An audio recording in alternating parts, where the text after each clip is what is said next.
오늘이처럼 학업의 과정을 잘 마치시고 말씀의 사람으로 훈련받고 교육받아 졸업하시는 우리 졸업생들 진심으로 축하를 드리고, 참 어지럽고 어두운 세대 속에 여러분들이 나가서 복음을 전해야 될 그 복음의 역사에 하나님께서 아름다운 축복의 은혜가 가득하게 되기를 주님의 이름으로 축복합니다. 그동안 학업에 전력을 다하시고 또 많은 분들이 교회 사역도 함께 하시느라고 수고가 많으셨습니다. 우리 합동신학대학원 대학교에서 바른 신학을 배워서 이제 여러분들이 나가서 교회를 세우고 세계 곳곳에서 하나님 나라를 세워가는 그때 하나님께서 여러분들을 귀하게 쓰실 것을 기대하고 하나님 앞에 감사를 드립니다. 제가 이 말씀을 오늘 설교를 준비하려고 하면서 기도할 때 참 많은 감사의 제목들이 있었습니다. 오늘날처럼 혼란스러운 신학적으로 혼탁한 이 시대 속에 바른 신학으로, 개혁주의 신학으로 말씀의 사람들을 세워가는 우리 합동신학대학원 대학교가 여기 있다는 것이 너무 감사했고요. 또 잘못된 신학으로 교회가 병들어가고 사회가 혼란스럽고 어지러워지는 이 시대 속에 하나님의 말씀은 무오하다고 분명하게 믿고 바른 신학으로 말씀의 사람들을 키워가는 우리 학교에 훌륭한 교수님들, 인격자 되시는 우리 교수님들이 계셔서 참으로 감사한 마음이 있었습니다. 이 자리를 빌어 감사를 드립니다. 여러분, 바른 신학 없이는 바른 교회가 세워질 수 없습니다. 바른 신학이 아니면 바른 생활을 이루는 성도를 세울 수가 없습니다. 따라서 바른 신학, 바른 교회, 바른 생활이라고 하는 우리 합신의 이 이념은 어지럽고 어두운 이 시대 속에 이 땅을 향한 하나님의 간절한 소원이라고 저는 믿습니다. 그 신학으로 귀한 교육을 받으셨으니 이제 나가서 교회를 세우고 하나님 나라를 세워갈 때 하나님께서 여러분들을 귀하고 능력 있게 사용해 주시리라고 저는 확신합니다. 오늘 본문은 바른 신학으로 바른 교회를 세우고 바른 신학으로 성도들을 바른 생활의 사람들로 만들어감을 어떻게 감당할 수 있는지를 일깨워 주시는 말씀입니다. 이 말씀을 묵상하면서 오늘 본문의 말씀은 예수님이 친히 가르쳤던 학교, 예수학교에 제자들에게 마지막 졸업식 때 나누신 말씀이 아닌가 그런 생각을 하게 되었습니다. 이 말씀의 시점은 예수님이 제자들과 함께 마지막 만찬을 마치신 다음 그리고 십자가를 지시기 위해서 겟세마네 동산으로 나아가시기 전에 제자들에게 하신 말씀 아닙니까? 오늘 말씀은 이런 내용입니다. 이제 예수님은 떠나시고 그 제자들이 이 땅의 구원의 역사를 이루기 위해 복음의 사람들이 되어야 하겠기에 너희들이 나의 증인이 될 것이라는 말씀을 하시면서 더하여 이렇게 말씀하시죠. 내가 아버지로부터 성령, 보혜사 되시는 진리의 성령 그분을 오시도록 부탁할 것이고 그 아버지로부터 오시는 성령이 임하시면 그분이 나를 증언할 것이라 그렇게 말씀하고 있습니다. 여러분 한번 생각해 보십시오. 이제 예수님은 떠나시고 제자들이 이제 그 복음 사역을 이어가게 될 때 예수님은 너희들이 나를 증언하는 증인들이 될 거야 라고 하는 말씀만으로도 충분하지 않겠습니까? 근데 오늘 본문은 그 말씀을 하시기 전에 보혜사 되신 진리의 성령이 아버지로부터 오게 될 것이라는 말씀을 덧붙이고 계십니다. 그 이유가 무엇일까요? 그것은 성령으로만 그 사역이 가능하기 때문이죠. 제자들이 예수님과 함께 예수님의 공생애 내내 함께하며 예수님이 전하시는 말씀을 다 들었습니다. 예수님의 하시는 사역을 다 경험했습니다. 십자가의 죽으심과 부활도 보았습니다. 그런데도 제자들은 들었던 말씀, 보았던 예수님의 모든 사역에 대한 바른 깨달음과 이해가 아직 없었습니다. 성령님이 오셔서 예수님께서 이루신 모든 사역의 의미가 무엇이고 하신 말씀에 하나님의 뜻이 무엇인지를 밝히 깨닫게 해주시는 분이 성령님이시기에 예수님은 성령이 오셔서 나를 증언할 것이다 라고 말씀하시며 너희가 처음부터 나와 함께 있었기에 너희들이 나를 증언하는 증인이 될 것이라고 이어 말씀하신 것입니다. 오늘 본문에 이어지는 16장 말씀 13절과 14절의 말씀을 보면 예수님이 이렇게 말씀하시죠. 진리의 성령이 오시면 너희를 진리 가운데로 모든 진리 가운데로 인도할 것이다. 예, 성령님이 오셔야 진리를 전하는 복음을 전하고 예수의 증인으로 살아가는 우리의 진리 사역에 참된 은혜와 열매가 있게 된다는 말씀입니다. 성령께서 이 땅에 오셔서 제자들로 하여금 말씀을 깨닫게 하고 그 말씀을 전할 수 있는 지혜도 주시고 능력도 주셔서 그 말씀이 생명을 살리는 축복의 역사를 이루도록 하신다는 거죠. 그래서 예수님은요, 기도를 가르치시면서 성령을 구하라고 말씀하셨습니다. 누가복음 11장 9절로 13절 말씀을 보면 구하라, 찾으라, 두드리라 말씀하시는, 여러분 누가복음의 11장은 기도의 가르침의 문맥입니다. 기도를 가르치시면서 주님이 하신 말씀 구하라, 찾으라, 두드리라고 하시며 그 결론은 13절에 하물며 너희에게 성령을 주시지 않겠느냐인 것입니다. 무슨 말씀이죠? 성령을 주시려고 하니 구하라는 것입니다. 성령께서 오셔야만 복음 사역이 증인된 삶이 생명의 역사가 이루어질 수 있겠기에 성령을 구하라고 말씀합니다. 여러분, 그 병행 구절인 마태복음 7장 11절에 가서 보면 하물며 너희 하늘 아버지께서 좋은 것을 주시지 않겠느냐라고 되어 있죠. 거기에 너희, 누가복음 11장의 너희는 분명히 제자들입니다. 주기도문을 가르치신 이후로 하신 말씀입니다. 너희들이 구할 유일한 기도의 제목이 있다면 그것은 성령이시라는 것입니다. 왜요? 성령만이 답이고 성령만이 삶의 사역의 해결자 되시기 때문입니다. 성령을 구하라, 찾으라, 두드리라.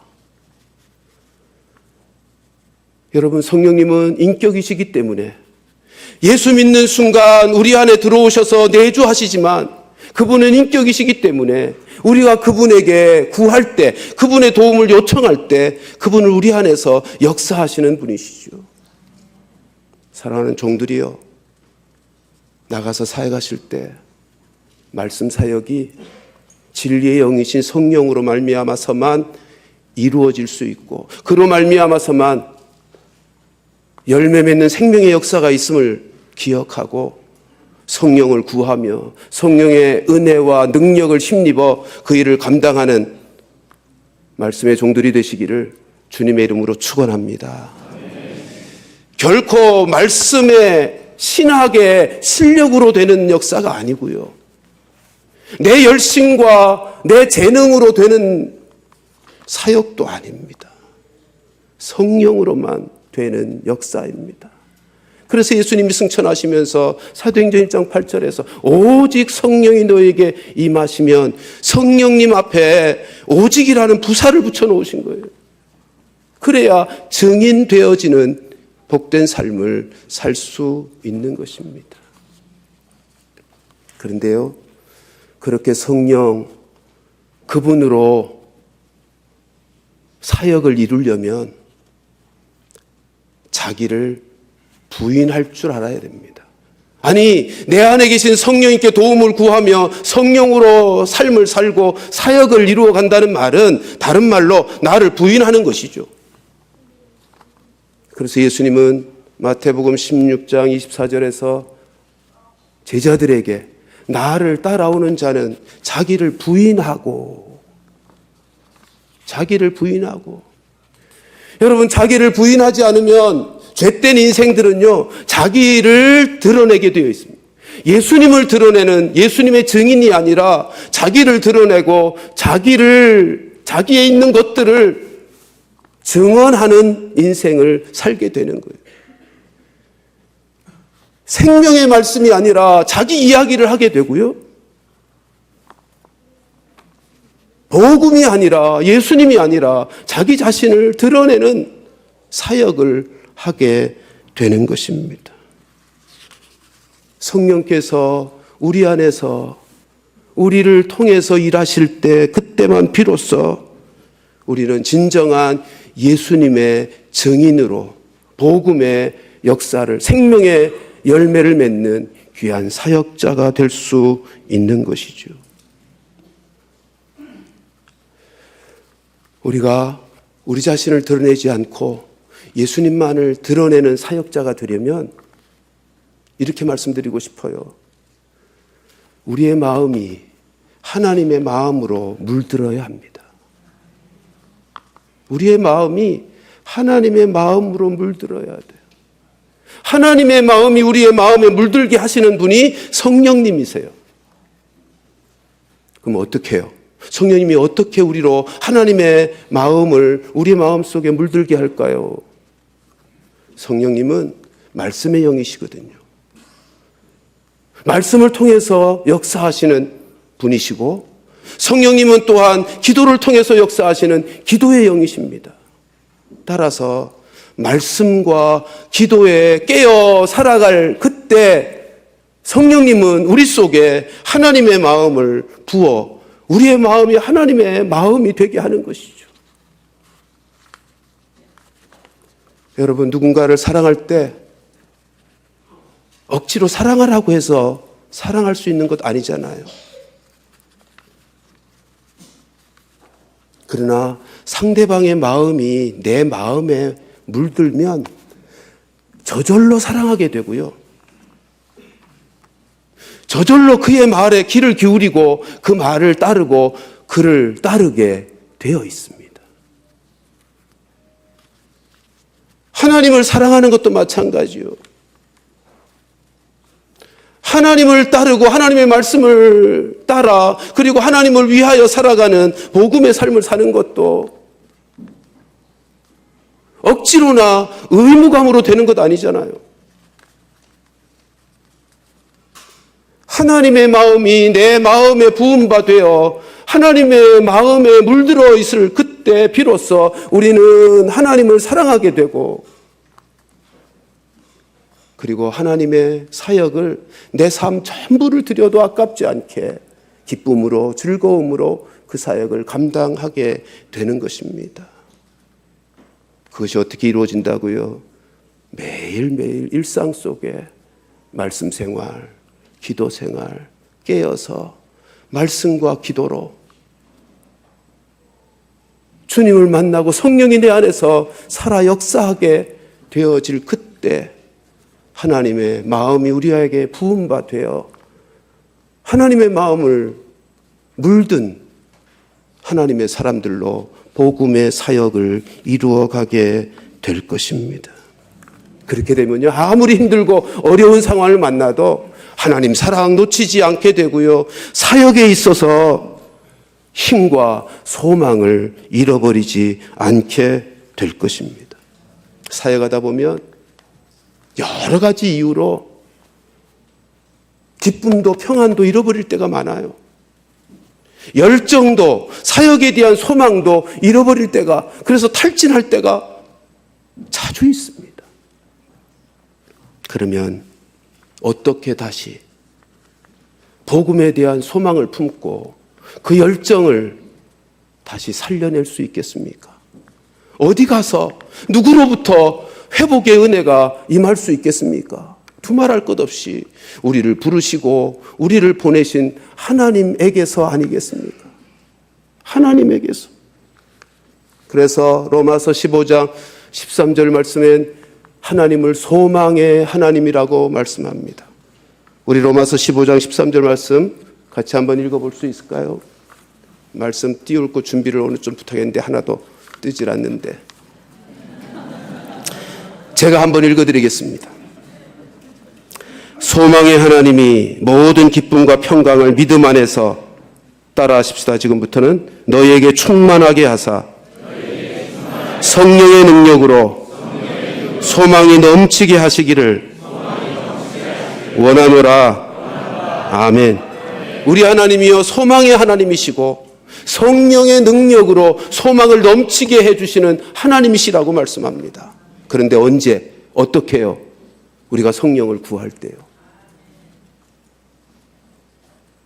우리가 진리의 영이시고 증언의 능력을 베푸시는 성령을 구할 때 소망의 하나님께서 우리 안에 기쁨과 평안을 넘치도록 하시고 성령의 능력으로 소망이 넘치도록 역사해 주시는 것입니다. 그러므로 사랑하는 동역자들이요, 성령을 구하십시다.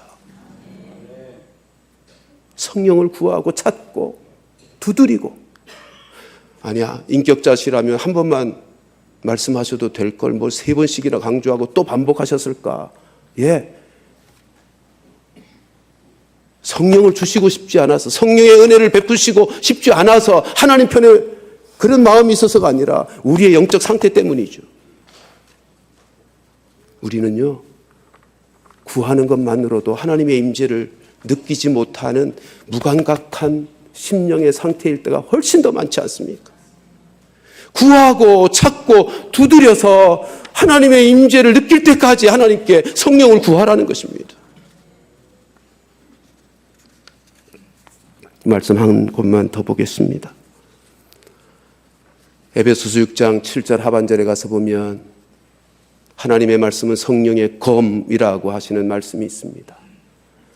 우리 말씀 사역자들은 꼭 기억해야 될 말씀이죠. 하나님의 말씀은 성령의 검이어서 성령께서 역사하실 때만 그 은혜를, 그 능력을 발휘할 수 있다는 말씀 아닙니까? 성령께서 말씀을 통하여 일하실 때 검이 되어 악한 사탄 마귀를 물리치고요, 승리하게 만드시고요, 죽었던 영혼도 살려내시고 잠자던 영혼도 일깨워 주시는 거죠. 죽으신 예수님을 살려내신 분이 성령님 아니십니까? 성령께서만이 죽음의 모든 자리를 생명의 자리로 바꾸어 주시는 분 아니십니까? 우리가 말씀 사역을 할 때 반드시 기억해야 될 것은 말씀은 성령의 검이라는 사실입니다. 그래서 우리 합신을 세우신 은사 되시는 박윤선 목사님이 죽도록 공부하라는 말씀과 함께 죽도록 기도하라고 그렇게 말씀하신 것입니다. 말씀에 대한 깊은 연구와 깨달음과 더불어 성령께서 역사해 주시도록 기도하고 또 기도하고 또 기도하는, 그럴 때 아까도 말씀드렸지만 죽었던 영혼도 살아나고요, 잠자던 영혼들을 일깨우게 되고요, 무너져가는 교회도 다시 힘을 얻게 될 것이고, 어지럽고 혼란스러운 이 나라도 살리게 되는 하나님의 은혜의 축복이 임하게 될 줄로 믿습니다. 이 사실을 잊지 마시고요, 어려우면 어려울수록, 힘들면 힘들수록 더욱 더욱 성령의 은혜를 사모하시고 성령을 구하시고, 성령님 앞에는 오직이라는 부사가 성경 전체에 가득합니다. 오직 성령으로. 만일 성령으로 아니해도 가능했다면 우리 하나님께서 성령님 보내주시지 않았을 것입니다. 성령님으로만 가능하기에 성령님 보내주시고 우리와 함께 사시게 하셨으니, 우리 모두 성령 그분을 날마다 구하고 찾고 두드려서 성령의 임재 가운데 이 사역을 감당해야 할 것입니다. 우리는 이 마지막 어려운 시대 속에서 복음을 전하고 예수의 생명의 역사를 이루기 위해, 하나님 나라를 세우기 위해 내 삶을 내어드린 인생들 아닙니까? 앉아 계신 여러분들을 하나님께서 얼마나 기뻐하시고 귀히 여기시고 아끼시는지, 이 마지막 시대에 복음을 위해서 내 삶을 내어드렸다는 것만으로도 하나님께서는 그렇게 귀하게 여기시며 기뻐하실 것입니다. 선배인, 이 복음의 길에 나섰던 선배인 제가 보기에도 여러분들이 얼마나 귀히 보이는지 모릅니다. 이 땅에 있는 생명들을 살려내시기를 간절히 원하셔서 아들까지 내어주신 하나님이 그 일을 하시겠다고 나선 여러분들을 보실 때 하나님이 얼마나 기뻐하시고 귀히 여기시며 여러분들을 책임져 주실런지, 하나님께서 여러분들의 가는 길을 축복해 주실 줄로 믿고 담대하게 그 길을 걸어가시기를 주의 이름으로 축복합니다. 말씀을 마무리합니다. 성령을 구하십시다. 성령의 은혜를 구하면 하나님은 기다리셨다는 듯이, 하물며 좋은 것 주시지 않겠느냐, 하물며 성령을 주시지 않겠느냐 말씀하신 대로 성령의 은혜와 능력과 역사하심을 우리를 통해서 이루어 가시는 은혜가 있을 줄로 믿습니다. 보혜사로 오신 성령님, 그분만이 우리의 사역의 유일한 해답이라 믿고 앞으로 나아가는 여러분들의 사역 속에 성령 하나님께서 여러분들을 통해 교회를 힘있게 세워가고 지구촌 곳곳에서 하나님 나라를 세우는 일에 귀한 열매가 가득하게 되기를 주님의 이름으로 축원합니다. 하나님 아버지, 부족하고 연약한 인생들을 부르셨고, 그러나 저희들을 통하여 생명의 역사, 주님의 몸된 교회를 세우시고 하나님 나라를 세워가는 거룩한 역사 위하여 사용해 주신다니 감사를 드립니다. 하나님, 이제까지 말씀으로, 기도로 말씀에 종되기 위하여 훈련받고 이제 사역지를 향하여 나아가게 됩니다. 말씀의 사람들 되어지게 해 주시옵시고, 기도의 사람들 되어지게 해 주시옵소서. 진리의 성령에 붙잡힌 바 되고 성령의 인도하심을 따라 사역해서 어지럽고 어두운 이 영적 혼탁한 시대 속에 바른 신학의 바른 교회를 세워가고 바른 신학으로 바른 생활의 성도들을 세워가며 하나님을 기쁘시게 해드리고 하나님 나라 이루어감에 귀하고 능력 있게 쓰임받는 귀한 종들 다 되게 해 주시옵소서. 예수님의 이름으로 기도하옵나이다. 아멘. 네, 졸업식 훈사는 여러분 졸업장의 앞면에 있습니다. 제가 시간 관계상 읽도록 하겠습니다. 네, 지난 3년 동안 합신에서 성실하게 성경을 연구하고 경건훈련을 성공적으로 마무리 지으신 여러분의 졸업을 진심으로 축하드립니다. 여러분이 3년 동안 합신에서 배우고 익힌 개혁신학을 토대로 바른 목회자가 되어 한국과 땅끝에서 바른 교회를 세워나가기를 간곡히 부탁드립니다. 여러분 성경에 절대적인 권위를 부인하는 자유주의 신학과 예수 그리스도의 유일성을 부인하는 종교다원주의 사상과 맞서 싸워야 합니다. 모든 교파와 교단이 타협한다 할지라도 여러분은 합신에서 배운 개혁신학을 굳게 붙들고 한국교회를 바로 세우며 이끌어 나가셔야 합니다. 목회는 봉사입니다. 하나님께서 나에게 맡기신 성도들의 영적 성장을 돕는 사역이 목회입니다. 목회자는 자기 자신을 위해 존재하는 것이 아니라 타자인 성도들을 위해 존재하는 것입니다. 사도 바울은 자기가 세운 교회에 속한 성도들이 진리 가운데 머물며 그리스도의 장성한 분량에 이르도록 돕기 위해 눈물과 기도를 아끼지 않았습니다.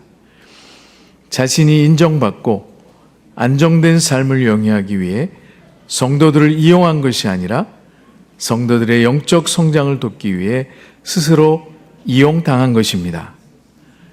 여러분도 성도를 이용하는 것이 아니라 성도들에게 이용당하셔야 합니다. 늘 성도들의 영육 간의 필요를 세심히 살피고 그들의 필요를 채우는 봉사자로 살아가십시오. 목회는 희생입니다. 바울은 성도들의 필요를 채우기 위해 자기가 지닌 모든 것들을 포기하고 내려놓았습니다. 신분과 지식과 부와 명예를 내려놓고 무명한 자로 살았습니다. 가난하여 아무것도 지닌 것이 없었습니다. 자기 손으로 일하며 자기와 동료들의 생활을 책임졌습니다. 늘 징계를 받는 자같이, 늘 죽은 자같이 살았습니다. 바울은 모든 일에 하나님의 일꾼으로 자천하여 환난과 궁핍과 고난을 받으며 살았습니다. 하나님과 하나님의 말씀이 비방거리가 되지 않도록 하기 위해 오래 참으며 거짓 없는 사랑을 실천했습니다. 목회는 안일한 삶과 부와 명예를 내려놓는 희생입니다. 희생을 실천하지 않은 목회자는 사꾼입니다. 목회는 고난입니다. 바울은 그리스도의 남은 고난을 자기 몸에 채운다고 고백했습니다. 하나님의 양들을 영적으로 바로 세우고 성장시키기 위한 고난의 삶을 살았습니다. 때론 악한 이름으로 불리기도 하고 환난과 고난과 매맞음과 갇힘과 먹지 못하는 삶을 자천하여 살아내셨습니다. 강요된 고난이 아니라 스스로 선택한 고난입니다. 주위 사람들이나 가족에 의해 강요된 삶이 아니라 그리스도의 복음을 위하여 스스로 선택한 삶입니다. 우리 가운데 아무도 아니라고 평탄한 삶을 살기 위해 목회자의 길에 들어선 사람은 없을 것입니다. 교회와 성도들을 위한 고난, 타인을 위한 고난, 봉사를 위한 고난, 희생을 감당하기 위한 고난의 길을 의연하고 기쁘게 걸어가는 여러분의 뒷모습을 보고 싶습니다.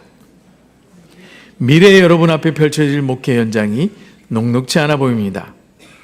종교다원주의, 진화론, 유신진화론, 동성애, 인공지능 등의 위협이 점점 득세할 것처럼 보입니다. 하지만 아무리 혼탁한 상황 속에서도 여러분이 합신에서 배운 개혁신학에 창념하여 성경의 가르침을 절대적인 기준으로 삼고 모든 신학과의 실천들을 바르게 평가하며 목회 현장을 이끌어간다면 여러분이 섬기는 교회와 성도들은 반드시 바르게 성장해 나갈 것입니다. 빌 보든이 그의 성경 표지에 남겨놓은 구절이 생각납니다. 주저함은 없다. 물러섬도 없다. 후회도 없다. 여러분이 선택한 이 길을 끝까지 완주하시기를 바랍니다.